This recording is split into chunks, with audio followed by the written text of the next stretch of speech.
Hello guys, welcome back my channel Puja day. কেমন আছো তোমরা? আই হোপ কি তোমরা খুবই ভালো আছো আর আমিও খুবই ভালো আছি। তো আজকে বানাবো মাছের ঝোল। তো চলো বানানো স্টার্ট করি। তো এখানে এই কড়াই বসিয়ে দিলাম, কড়াইটা গরম হয়ে গেছিলো। তাই শুকনো কড়াইতে এই যে জিরেটা ফ্রাই করব। তো 1 মিনিট তক জিরেটা ফ্রাই করলাম, তারপর দিয়ে দিলাম ধনে, খাড়া ধনে দিয়ে দিলাম। তো একটু জিরের সঙ্গে একটু ফ্রাই করব। তো এই যে লাল লাল ফ্রাই হয়ে গেছে আমার। তো এখন তুলে নেব বাটিতে। তারপরে এই কড়াইয়ের মধ্যে আমি দিয়ে দেবো একটুখানি সর্ষের তেল আর এই যে রসুন, 6-7টা কোয়া রসুন কেটে নিয়েছিলাম, মধ্যে মধ্যে কি ফুটবে তাই জন্য কেটে নিয়েছিলাম। তো ওকে 1 মিনিট ফ্রাই করে তারপরে এই যে শুকনো লঙ্কার সঙ্গে ফ্রাই করবো। তারপরে দিয়ে দেবো একটুখানি পেঁয়াজ। এটাকে লাল লাল করে ফ্রাই করব আমি। তো এই যে দেখো আমার ফ্রাই হয়ে গেছে লগভগ, এবার তুলে নেব।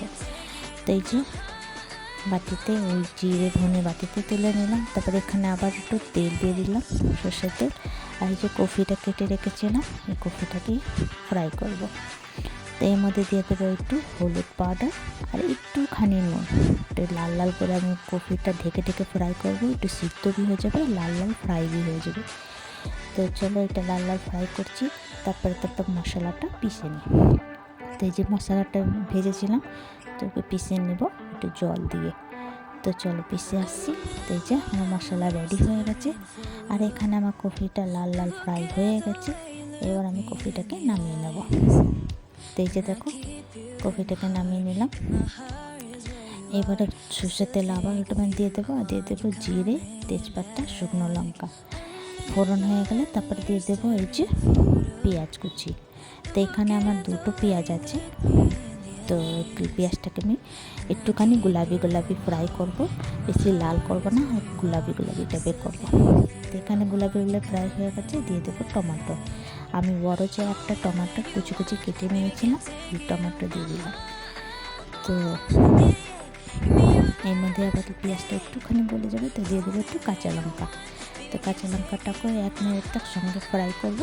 তারপর দিয়ে দেবো এই যে আলু কেটে রেখেছিলাম, এই আলু। তো এটাকে ঢেকে ঢেকে আমি ফ্রাই করবো। ঢাকার আগে আমি মশলাটা দিয়ে দেবো। তো চলো মশলাটা দিই।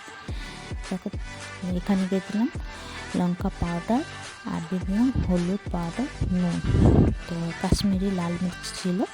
আর এটাকে আমি ঢেকে ঢেকে ফ্রাই করবো। নুনটা স্বাদ অনুসারে তোমরা দেবে। তো চলো ঢেকে ঢেকে ফ্রাই করলাম। এই যে তো আমার ফ্রাই হয়ে গেছে লগভগ লাল লাল। তো এই যে দেখো সিদ্ধ হয়ে গেছে আর ফ্রাই হয়ে গেছে ভালো করে লাল লাল। তারপর দিয়ে দেবো জল।